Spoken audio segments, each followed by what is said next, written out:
कार्यकर्त्यांचा जल्लोष आहे, तुम्ही सुद्धा गुलाल लावलाय, काय प्रतिक्रिया काय आहे? हा विजय होणार होता हा आम्हाला मतदान व्हायच्या अगोदरच माहीत होतं, पण आम्ही ह्याच दिवसासाठी थांबलो होतो बघायला की आम्ही किती मतांनी पुढे येत होतो. तर मला वाटते आम्ही काय अनाऊन्स करायच्या अगोदरच कार्यकर्त्यांनी आणि लोकांनी स्वतःच्या मनावर घेतले की विजय ऑलरेडी झालेला आहे. तर त्या हिशोबाने सगळ्यांचा आता जल्लोष चालू आहे. करवीरमधून आणि राधानगरीमधून चांगलं लीड मिळालं, काय प्रतिक्रिया? काय नाही, त्या भागामध्ये दौरे केला होता. मी वैयक्तिक करवीर आणि राधानगरीमध्ये कमी केलेत दौरे, तिथं संभाजीराजांनी जास्त केलेत आणि आपल्या मेहनतीचं काम तिथं नक्की दिसून येतेच.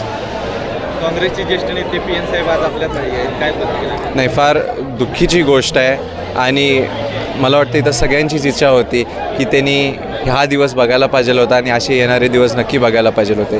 पण नक्की आम्ही आमच्या कामातून PN साहेबांचे विचार नक्कीच आपण पुढे घेऊन जाणार. कार्यकर्त्यांना काय होतं? कार्यकर्त्यांना एवढंच आवाहन करणार की जशी PN साहेबांनी आपली काळजी घेतली तशीच शाहू महाराज आपली काळजी घेणार आहे. आपल्या कामांना कुठं पण आपल्याला थांबू देणार नाही आहेत आणि प्लस शाहू महाराज वैयक्तिक आपले घरचे आहेत अशी तुमची काळजी घेणार. नमस्कार, मी प्रथमेश परब. माझा महाराष्ट्र कोल्हापूर या चॅनलला लाईक करा, शेअर करा आणि सबस्क्राईब करा.